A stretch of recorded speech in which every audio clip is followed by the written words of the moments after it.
Well, hey, Gundam Maniacs. Welcome to the Gundam Explained show. I'm your host, Adam Blue. Joining me is Steven of Midnight Hatter. Steven, what's up, man?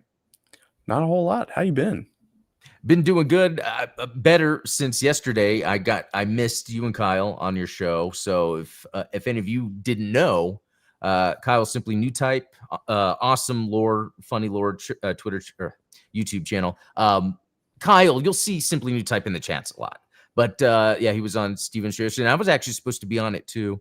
But I got sick after work. I wasn't feeling too great. But I'm a lot better today. I'm glad to hear you're better, man.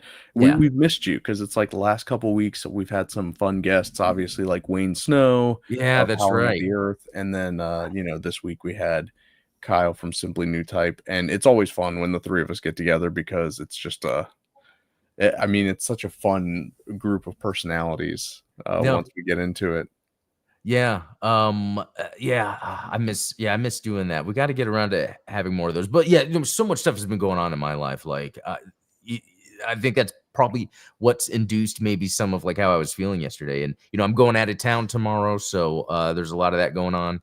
And I'm actually gifting. I'm going to be seeing my nieces. I'm going to gift them some of the Mobile Suit Ensemble.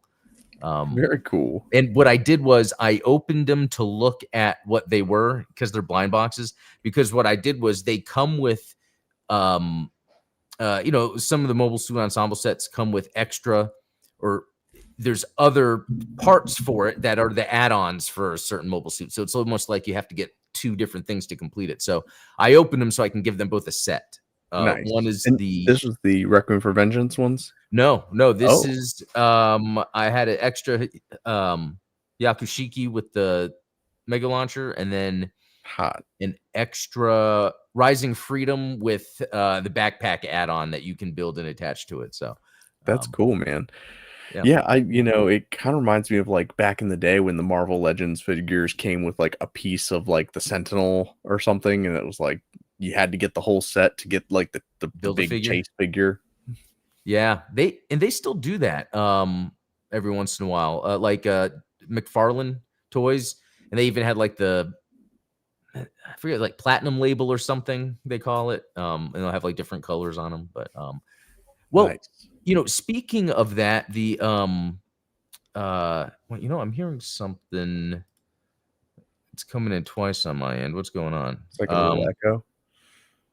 Yeah, let me. But I just hope no one's hearing it. Maybe it's just on my end. But anyway, no. But speaking Adam's of mobile hearing voices, confirmed. no. But speaking of Mobile Suit Ensemble, because you brought up Requiem for Vengeance, yeah, I got the set. God, that set looks so good. It's so cool. So it was supposed to come out in August, but due to the shipping issues that occurred, it didn't come until just the other day. I have so much fun building them. I prefer building them over Gunpla, So yeah, there's just something about them building up, and even and it's hard to articulate, but not really because these articulate well. Just how when you're building a Zaku, just how it's the full leg, the articulation. If I can get it to articulate, full ball joint on the feet. It's just crazy just how much of a figure this is for just a small thing that you build and everything. And it's not super deformed. There's something about the proportions that I really like. They really remind me of SD Battle Alliance, where it's it's not quite like the chibi BB Senshi type proportions. It's enough to do real action poses. Yeah, if they were going to fight, kind of like the cross silhouette line. This is that cross silhouette Gundam Calibarn, and again, fully articulated knee and thigh. You've even got some toe bend, which is cool. So yeah, I like that. I need to get, ever since you've been showing me the cross silhouette, I'm always looking at those when I'm looking at Gunpla for an option. And then the other one, the Gundam EX, if I can get it to focus, man, it has everything. It even has the thing that comes up. Triple beam sabers. It has the Gatling cannon. Even the beam saber, they're clear, but I painted it and I'm still working on the gradient for the blue, but Nice. they come clear, and I was like, man, that's something I have to paint on there. And That's I'm just cool. using just some Gundam markers, the simple Gundam markers. So yeah, a lot of fun. Yeah, so I'll be doing a full review because there's 5 figures and like 4 Zaku's. They're the Zaku 2 F type, you know, I think that's what they call them. And you know, they have them in green and even like other colors. And what's cool with these is the hands are, instead of the black that they traditionally are, they're like more of the gummy type of different colored hands. So that's cool, but no GM. No GM, which That's a would be bummer, awesome. man. I know. That would have completed the set to me. I know, because you want that the ally for both sides. You want yeah, I would have loved for them to have a GM squad. Hopefully that's something they do later, because what they will do is, this is the first time I've seen them come out with the mobile suit ensemble as a set like that, like all together. They usually will have a set that comes out that's different things, or like a special EX, but it's usually not like a set of things. It's like one just like bigger, like a mobile armor or something. Right. Or the Nightingale I got, which was an EX, and that's a big one. But yeah, I love that stuff. The other thing that I got that was really cool, I've already recorded the review, and it will be up Monday. But the Robot Spirits Ver-Anime Hyakushiki,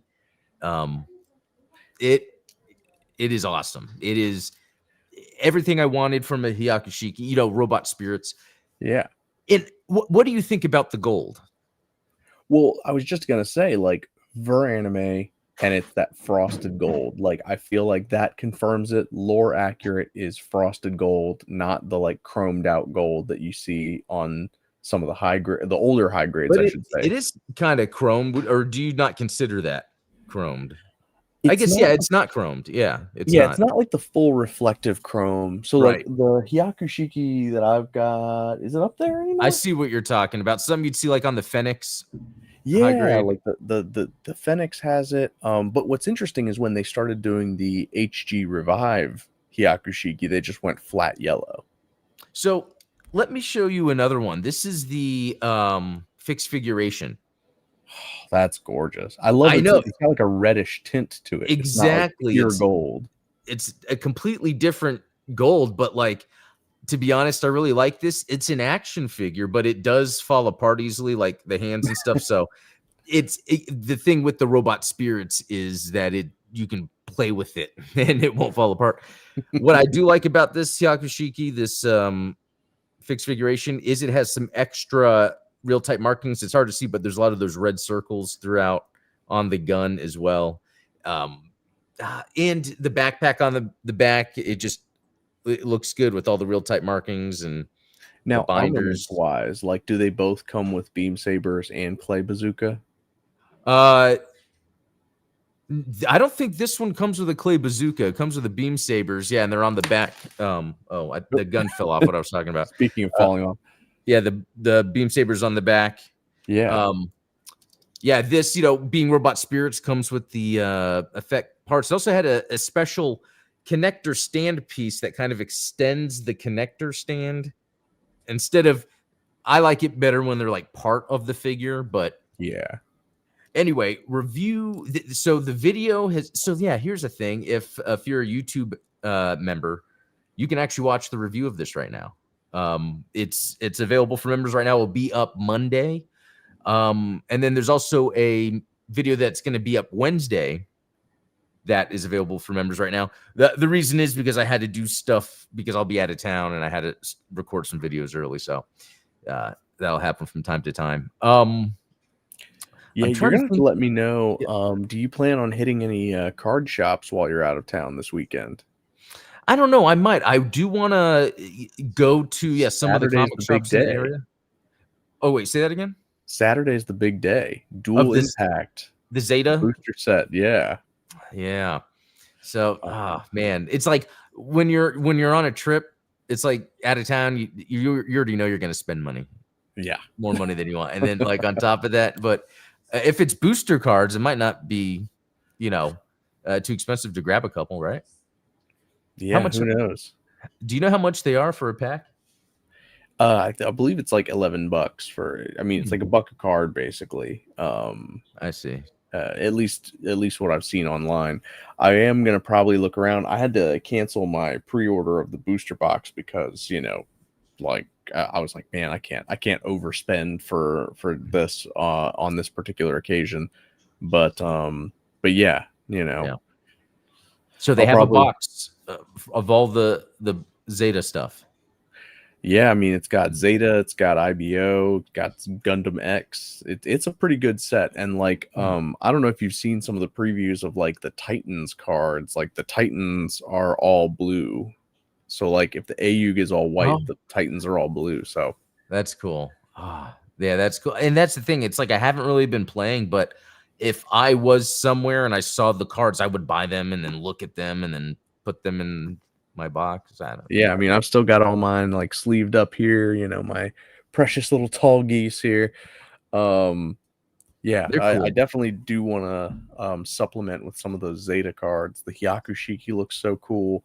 A lot of the alt art cards look interesting. I'll put it that Oh, way. really? I'm not particularly interested in the alternative art for like Haman or Camille. Like those cards are not great. Okay, I'll have to look at Yeah, them. the I artwork it's on like I haven't bothered because I'm just excited to when I them. open them to see them. But that is interesting because that's like peak Gundam for me. That era. It's cool in that Robot Spirits Hyakushiki video. I have in there the Mark II, my Robot Spirits Cublé, which I don't think I've even reviewed. And it's just all those suits of that, the high Zac. Oh man, all those. That's So awesome. that's why it'd be cool, to get cards of that era for sure. 100%. Um, let me ask you. So, Eternal, have you beat the new missions yet? Oh yeah, I mean like the Stardust Memory Part 2. Yeah. I knocked that out pretty quickly. And so like every day I've been just doing like the dailies to catch up with it. I do believe that Master League Season 5 starts in a couple of hours, so that means that like, you can do the PvP stuff. Obviously they have all of the half anniversary campaign perks are still going, so like not only do you get bonus add-ons, but you also get like occasionally there will be Haro visitors and they have weird requests. Like, typically when you get a request from a character, it's like, oh, transfer 5,000 capital.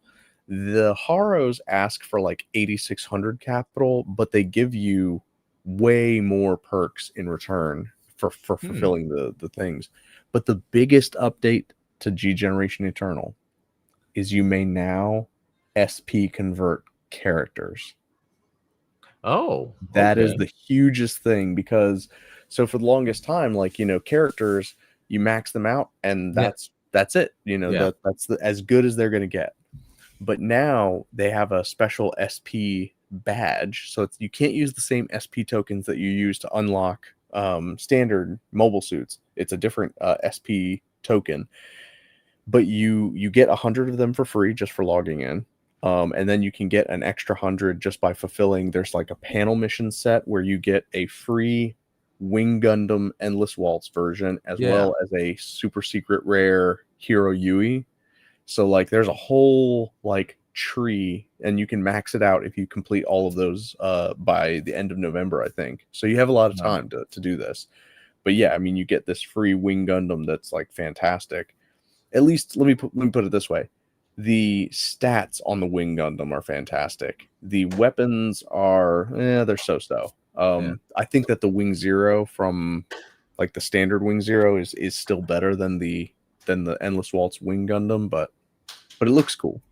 But Okay. yeah, now you have the ability to SP unlock characters.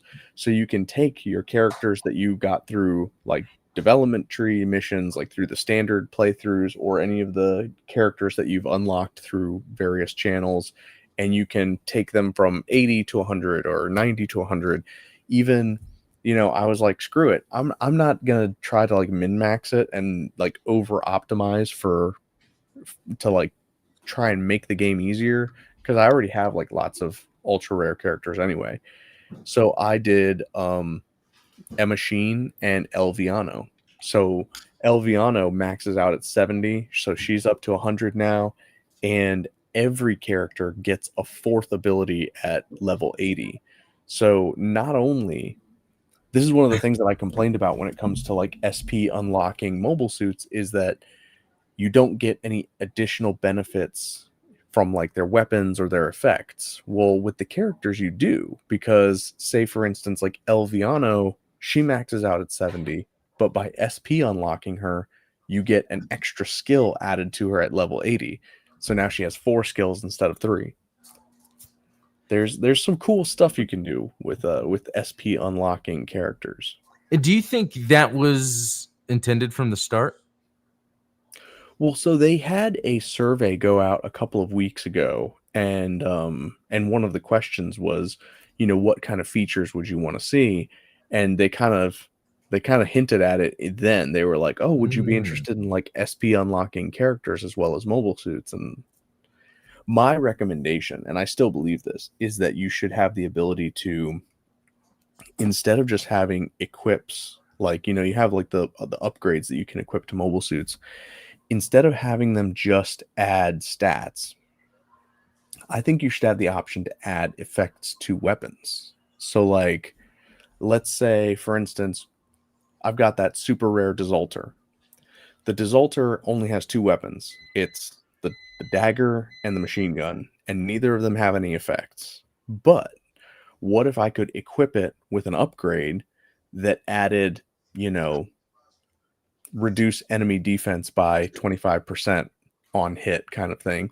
Because then that makes that unit way more viable than just being a little bit better stat wise. You know what I mean? Yeah. It kind of it makes it where there's more to it, And by taking up an upgrade slot, it's not like they're getting a boost for free. It's like, well, what would you rather have? Would you rather have attack plus 500, or would you rather have, an effect that allows you to make more tactical decisions in combat?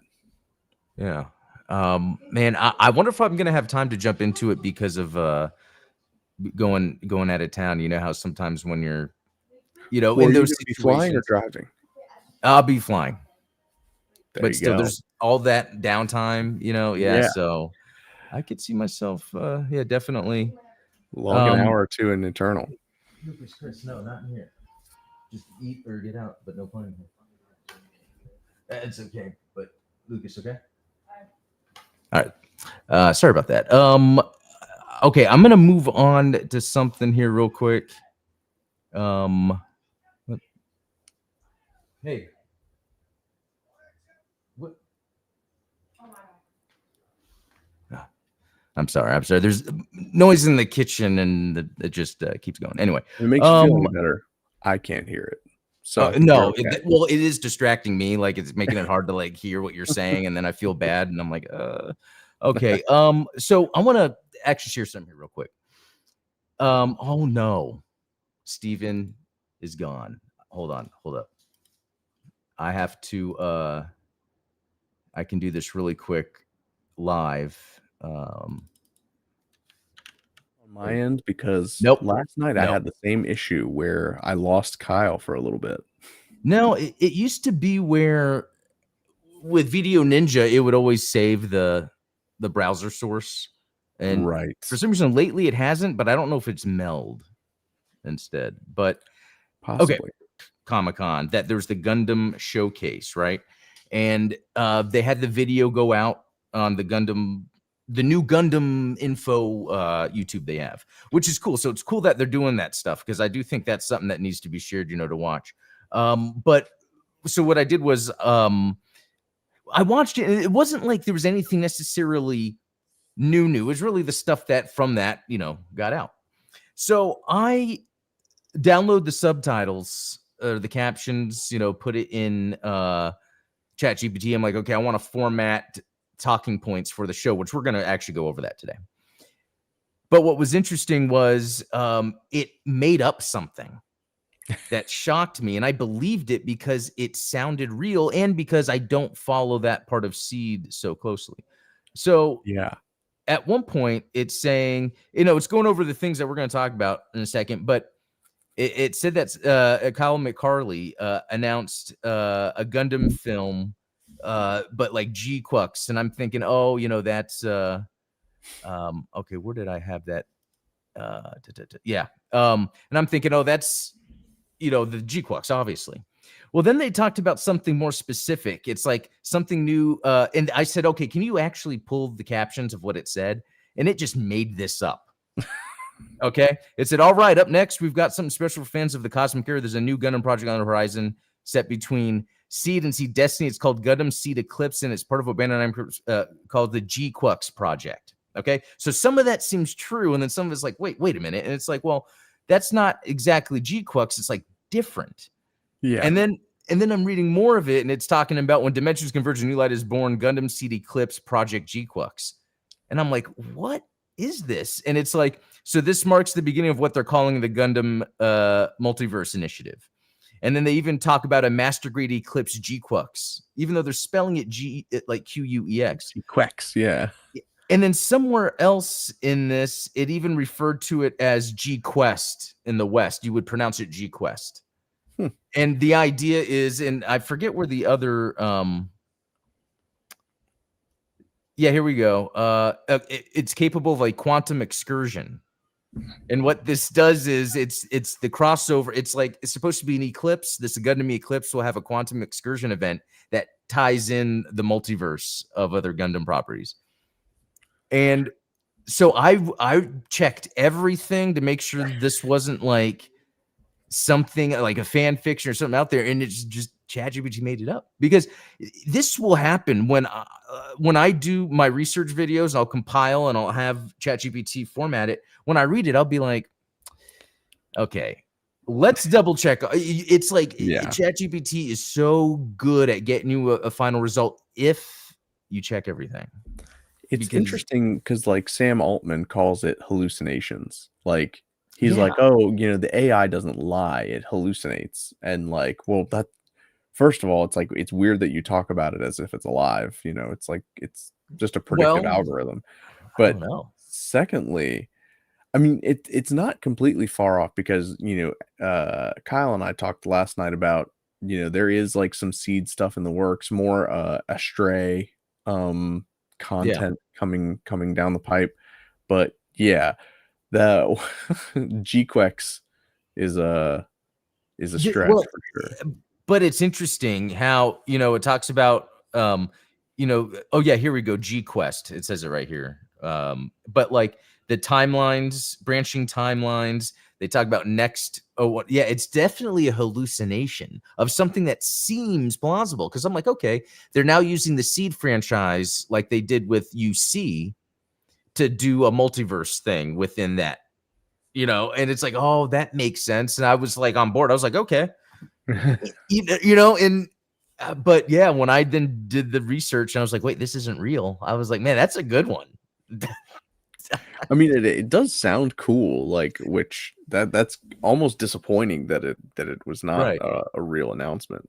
So yeah, definitely hallucination. I like that idea though, but I think maybe a hallucination like event can occur when there are just so many, maybe you could say it's neurons in the brain with so much information that at some point something's going to happen. Maybe that's just with the what algorithm of it culling, and pulling information data. Maybe every once in a while there really is some like thing that seems so real, and it's like, oh, like a hallucination, Yeah.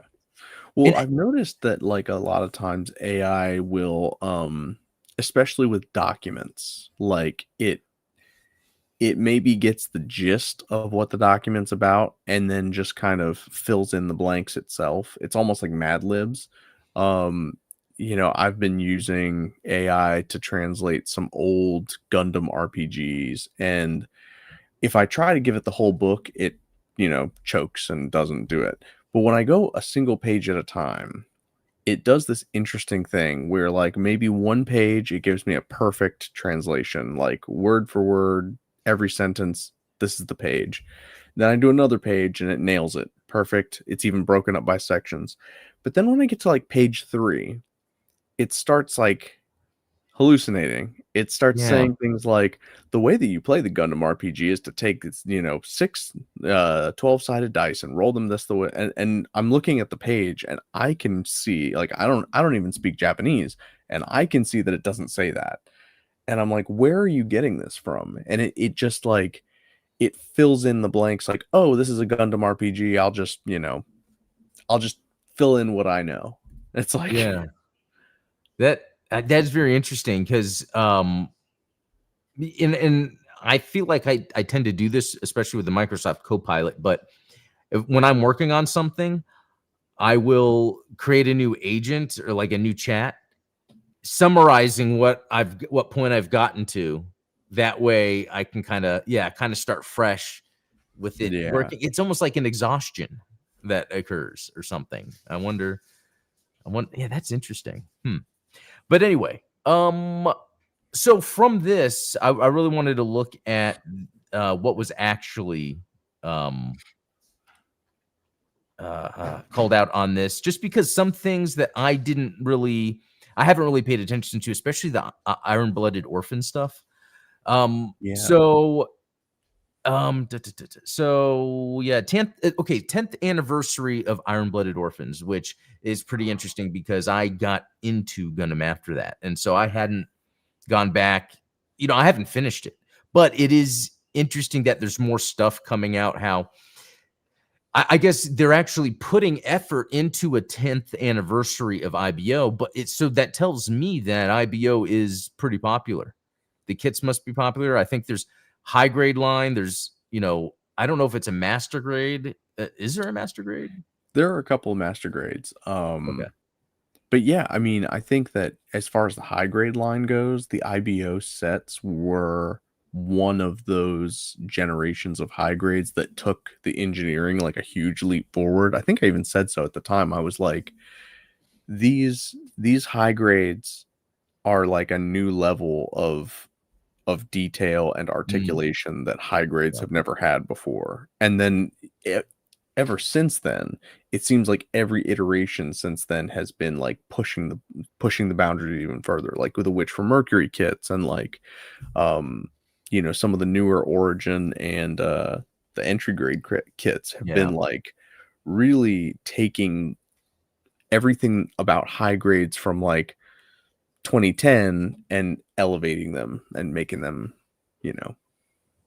Yeah. And I wonder how much that helps. I wonder if the engineering of IBO kits are also a reason to keep it popular, or you know what I mean? Like, because I wonder if that's the true with Witch from Mercury. How much of Witch from Mercury is people just love that universe, or people just think the kits are badass? You know, I do think it's more people care about the kits, or there's a greater percentage, right? That it's more about the model kits than the context around them.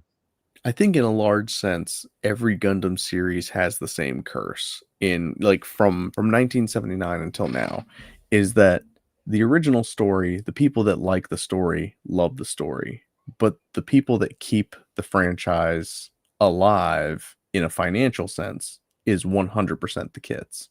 And so it's like Yeah, and Kyle and I talked about this a little bit last night, is like, I am not the kind of person that is like a collector. Like I largely feel that Gunpla is an expression of the storytelling and the narrative aspect that I enjoy. So it's like, yeah, I don't because I really do enjoy the story of Witch from Mercury, and I mean, for the most part.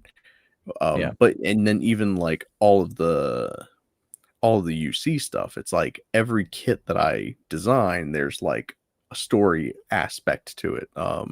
And so the narrative part is important.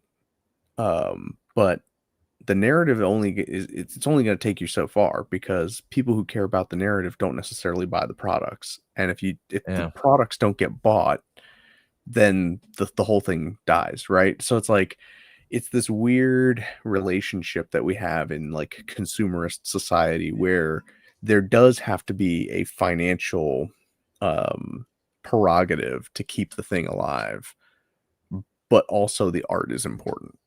Yeah. And so, yeah, I think what you're saying definitely, there's definitely some truth to what you're saying, where it's like there's a large group of people that love the IBO story. They think that it's like, it's brutalist, and it exposes some of the harsher truths of like child soldiers. Yeah. But the people that the whole reason that we are even having a 10th anniversary is because of the kids. So Yeah. Yeah, that's right, because they have the new stuff up for sale and all that. And that stuff is cool. And the only merchandise I have of IBO are actually one of the early kits that I built. I think it's called the Astaroth, where it has like a bigger hand on one hand or Astaroth is something. cool. Yeah, and I thought that was pretty cool until I realized what, the different timelines were. But I've gotten the Gundam Universe ones just because they're a cheap way for me to kind of get a handle on them. And it's interesting because it's still not my type of robot in many ways. Even just like the melee nature, even though I like that in robots, its nature to me is too like old school. When I say old school, I mean like old like combat. Yeah, it does remind me a bit of like an Escaflowne. Like there's a little bit too much of this. Yeah, it's very organic designs in a weird way. Yeah, very the skeletal demonic look of it's less of a robot that I'm looking at. Now that said, the Gundam Chimaris is like one of my favorite designs of all time. That thing is so. That's something I realized. It's a neat thing you brought up there, because that I agree. I would be, oh, that's IBO. And yeah. I think that same thing happened with Gundam. Is it 00? Because isn't there like the 00 Gundam or the O Gundam that looks more like the classic Gundam, and it looks really cool. Yeah. And then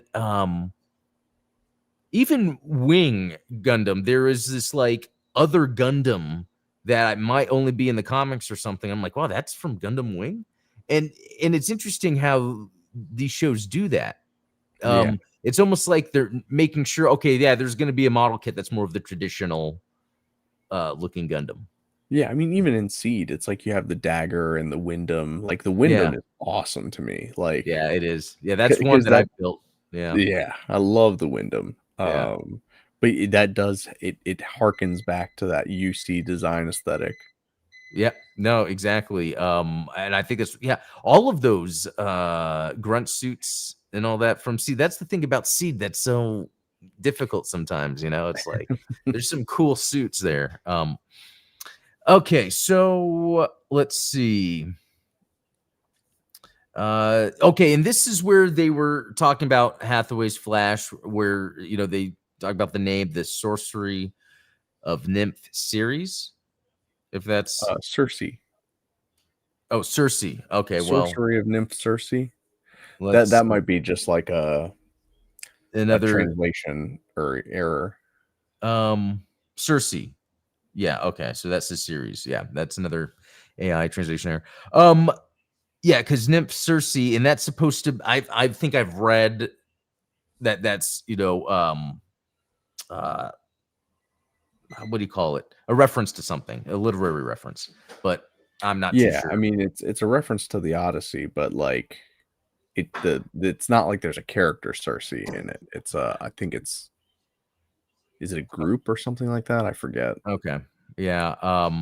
Anyway, and they also had the voice actors there too, the English. So that was what was interesting. It had the English voice actors there. So of the first one. So I don't know if that is supposed to confirm that it's going to have the English dub, because I want to say that there wasn't any of that when we were looking at any of the Hathaway promotional material. Nothing talked about an English cast.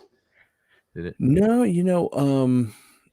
I believe that it was simulcast at, like, both the English and Japanese released at the same time for Hathaway. Yeah, What the I think the one that you're thinking of was, Kukuru's Doan's Island, which came out in Japanese first, and then yeah, it came out in English, and there was just nothing.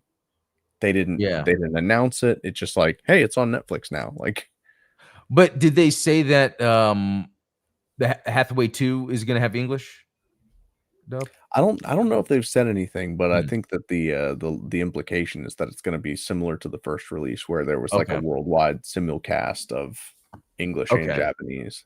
That's cool because it seems like it's, yeah, being released, yeah, pretty close worldwide anyway, in theaters and stuff, yeah.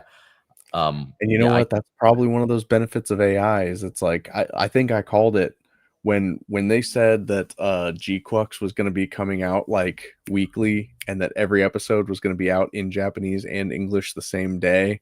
I was like, there's no chance in hell that they're not using AI to translate yeah. those. Yeah, I mean, we're hearing about it so much more, and Mhm. everything. There was another one. Oh, yeah, good, you're talking about with Halo. And a lot of times it's not that it's in a bad way, it's in a creative way. Like, a lot of it had to do with terrain generation, and it's like, that Yeah. makes sense, I'm not, Yeah, uh minor details, and then, of course, like, it's not like there are certain anime that they've announced that they are going to be using, like, full AI voice acting, but, like, using AI translation and then using live voice actors, I don't think that there's necessarily anything wrong with that because you do get that last sort of, it's like the final checks and balances of someone Oh, still has to say the line, so they're yeah. gonna have to read it at some point. Yeah, exactly. And you know what? I could see, AI voices used for, like, if it's, um for instance, let's say you're finishing a product, a film, video, whatever, and there's this line that you can have just from an extra or whatever. It's like, oh, I would like to add that line or maybe modify a line someone said, and how maybe in the past you'd be like, oh, we'll just leave it there, or let's go hire the person to, um, but it's like, oh, we can just fix it on the fly. Like, and there was, yeah, I think you're referencing it. That movie that came out recently where the accents. Yeah, oh, what was it called? There was like it was a foreign film about like a bunch of families that were caught in a like they were all on at a resort during a I want to say like an earthquake or a volcano Yeah. and yeah, they used AI translation and then furthermore it's like they did the facial edits. So it was like the Oh, lips because it was in Spanish that, they made it so that the faces were animated to speak in English, and there were some weird artifacts with it, like, especially when they were over emoting, like, people that were yelling, like, yeah. the mouth was, like, a little weird and wobbly, but otherwise, it was fairly convincing, but That's yeah, funny because it makes me think of, sometimes when people will complain about bad CGI of people or faces, and they will talk about, oh, it's like PS2 graphics or something like that. So, and I wonder if there's like the same thing with AI where you can recognize, oh, this is like bad AI. This is like, oh, that's like 2025 AI, in the future when, you know what I mean? Because I think you'll see the difference. Like, I've gotten to the point now where you can kind of tell, like, if something is filmed in a volume Yes. due to like the lighting, sometimes, and uh and I guess it's interesting too. It's just sometimes it depends how you grew up with the movies you see, the special effects you see, and then as you go in life, like I was showing my daughter Ninja Turtles 2 for the first time, the one from 1991, Yeah. and she thought the costumes was amazing, that someone was actually in there doing martial arts, Yeah, that man. type of thing. I think that there's something to that, like the practical effects. I remember when the Mandalorian and Grogu movie trailer came out, and some Yeah. people were saying like, this looks like a TV show. It doesn't look like a movie." Like and to your point, it's like it's because they were using the same filming techniques, the volume filming and everything. And it's like, isn't it interesting that glass painting from the 1980s in, like, Oh, the yeah. original Star Wars movies looks more convincing and less like a TV show, more like a film than Right. because a huge production like Mandalorian and Grogu. Yeah, you'll see those. I've seen it on social media where it'll show you a clip, and then it's like this was a matte painting, and it'll scoop back and it'll show where like the glass was that the artist was painting on, and they just like put it in front of the camera, and like physically you've got, you know, oh, who's the actor that played Obi-Wan Kenobi? I always forget his name. Alec Guinness. Alec Guinness, you know, walking around the corner. Yeah, that's very interesting because like, yeah, it's interesting to think, and I don't know what the outcome of this thought is, but how that older style really comes off realistic. I wonder if it has to do with the quality of the cameras. Quality of the cameras. I think that there's probably a little bit more believability in the acting. I remember seeing a clip on social media of I want to say it was Scarlett Johansson, but it was somebody from like one of the Avengers movies, and they were talking about how like they have to like pretend that everything's there that isn't. You know, they're all on this big green screen set, and it's like I have to talk to Robert Downey Jr. as if he's wearing a suit of armor, and it's like he's not. Like nobody looks like what they're doing. Everybody's just got dots all over them, and they have to pretend like it's the weirdest type of acting that you've ever done. And last night, one of the things that I'm glad that you brought this up because Kyle asked me a question, and I want to forward it to you because he was like, "Well, you have kids, like what are the franchises that your kids are interested in?" And I was like, "Well, my kids are pretty young, so it's like I think Adam's kids are probably a better gauge of this." But my 3-year-old, she wants nothing to do with Wish, Elio, whatever new Pixar, like Frozen, like none of that stuff. She does not care about any of that stuff. She watches Snow White, Sleeping Beauty, and Cinderella on repeat, like the old ones from the 30s and 40s. And I'm like, and maybe it's like she just is taking after me or something like that, but like she asks for them. So it's like there's something about that old animation, that old style of storytelling that appeals to my kids that like new stuff does not. Now, your kids are a little older than mine, and you've mentioned to me in the past that like they're not really big on like franchises the way that you and I are, right? Right. Yeah, I think that is still true.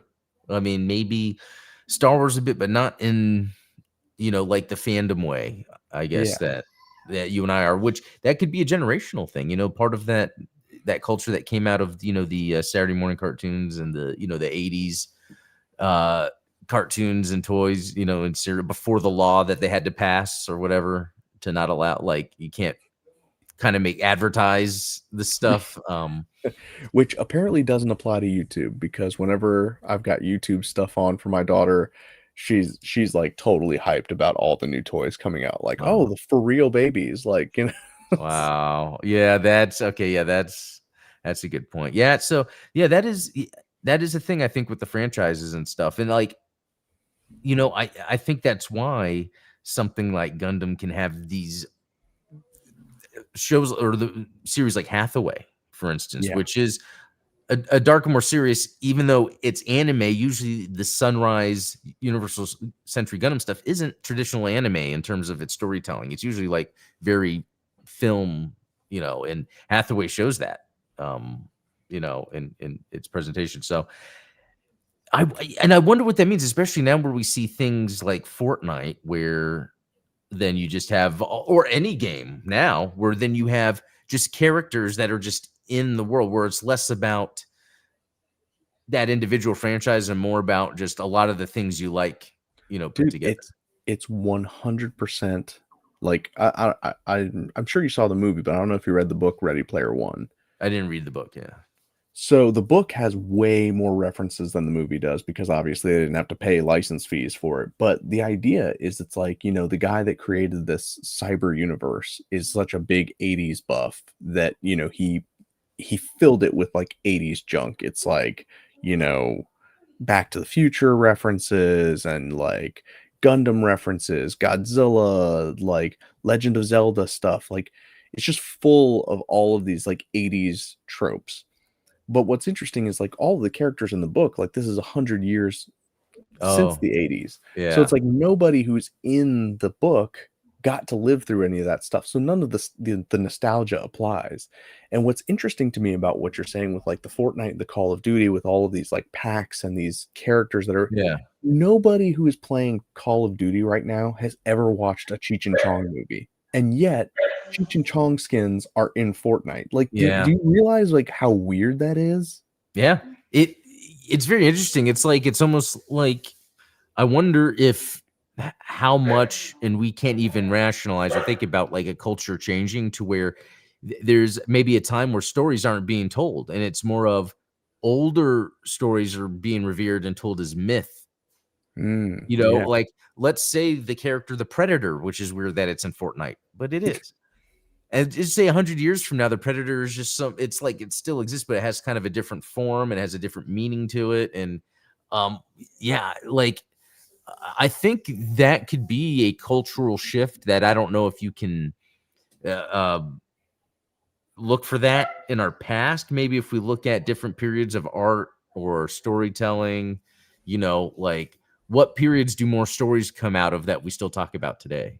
You know, um, It's a good question. And I think that in a lot of ways, the themes outlive the original story yeah, because, like you mentioned Predator, I'm thinking of something like the Minotaur. Like there's the myth of the Minotaur, the Greek myth, like, oh, the Minotaur of the maze and stuff like that. But I think that more people are familiar with the look and just the character design of the Minotaur than they are the actual myth of the guy that's got a bull on his head. And it's like, at what point does it's almost like they recycled the image and the likeness of the Minotaur in so many stories since then that now the myth, the original story doesn't resonate with anybody, but the character does. And the yeah, same could be said of a lot of Greek characters, like, Medusa. Like everybody yeah. knows that Medusa's the girl with the snake hair that turns you to stone, but like very few people like know the story of like Perseus. It's like Oh, same thing. Frankenstein, I think, is a good example because it's Frankenstein, like Dracula, like Frankenstein's monster. vampires in general. Yeah, yeah, exactly.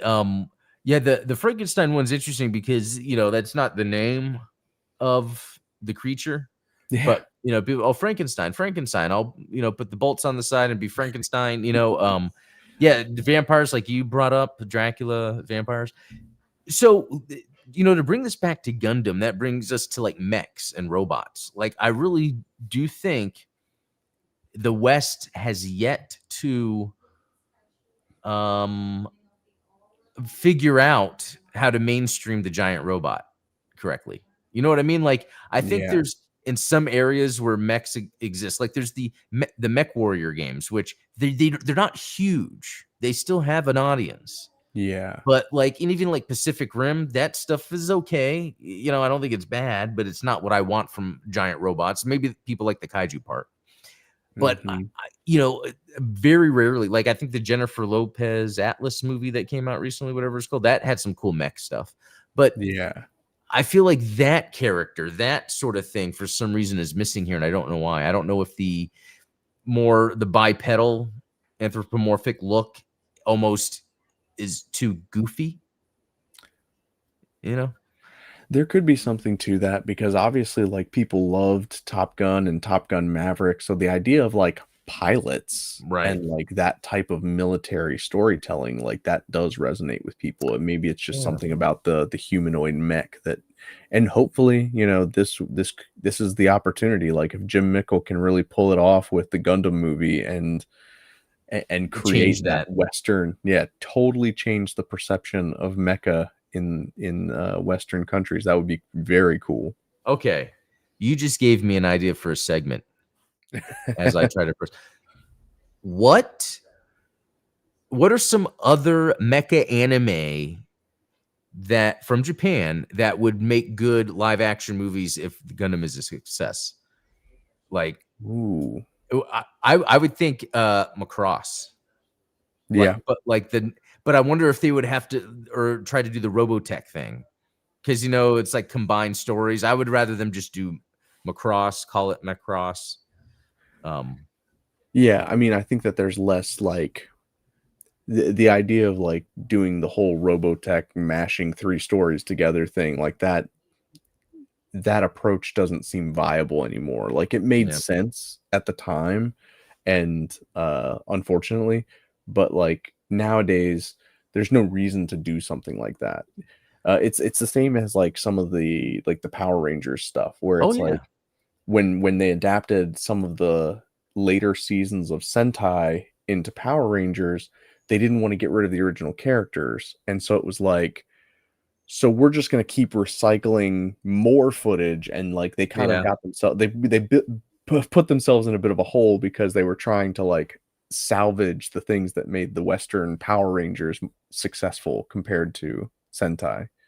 Yeah, that's a good example. I've really liked that. Which, you know, I would always wish for like a Super Sentai Gundam thing, you know, where you have, you know, the people in the suits. But so like some other mecha anime that I think would make awesome live action movies would be like Gunbuster.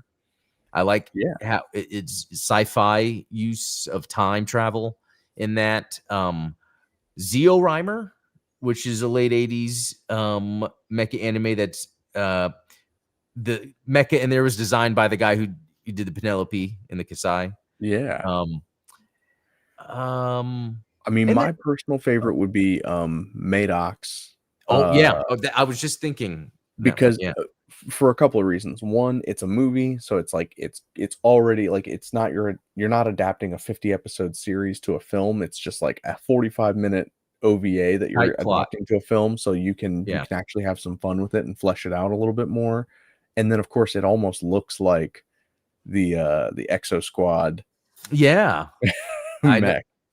Yeah, that. Oh man, Exo Squad would be a good one. And I then there's think that like that's another thing is like yeah, I think that Western mecha fans tend to prefer smaller, like less humanoid mechs, like almost more like tank-like.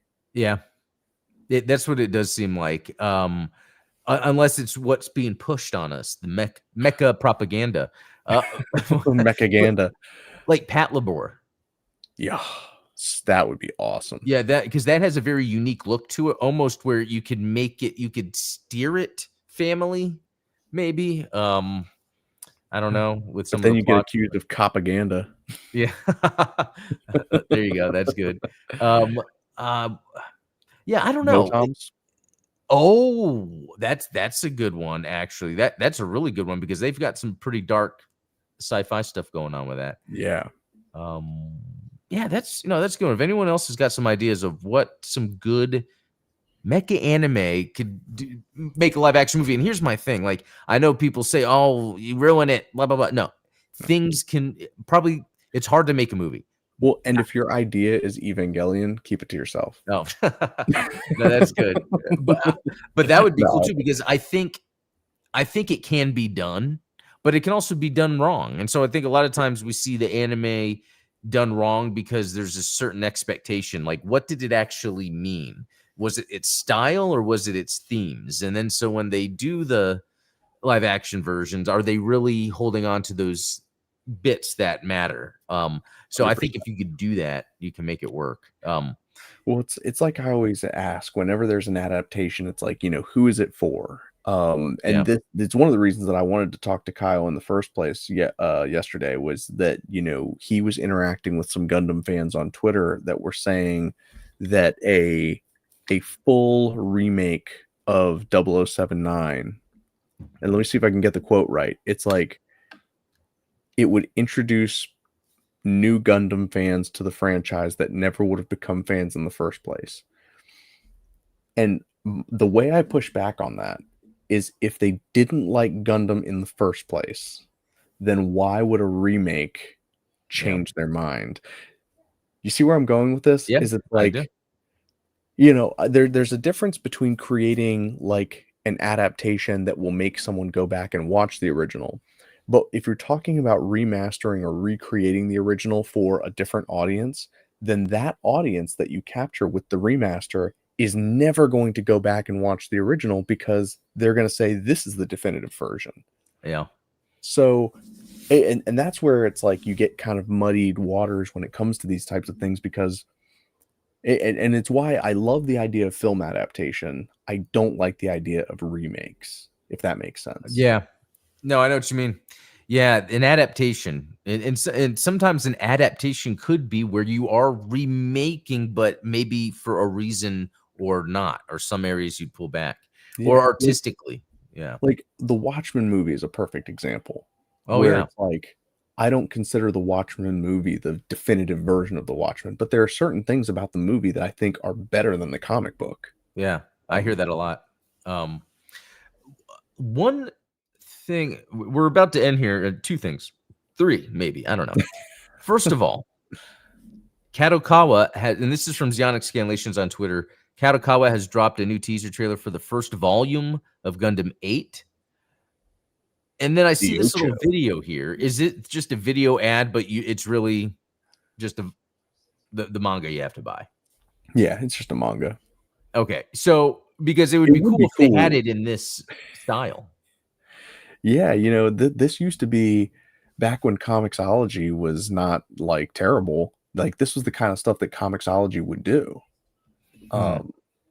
So because that would get me more into it, especially like if there's music or whatever. But yeah, and just I'm into this Gundam Mate because I have the model kit. yeah, The Zilius, yeah, Sirius. Anyway, I haven't finished building it yet. I got into the mobile ensemble and built those before that, but I like it too because of the kaiju element that's in the story. And then I recently got that Black Knight. I don't know if you've seen it. It's a model kit. It's a 1/100. It's Gundam, but it's an RX-78-2 mixed with a Evangelion and a Mechagodzilla. So it has like the tail. Those would be good shelf items.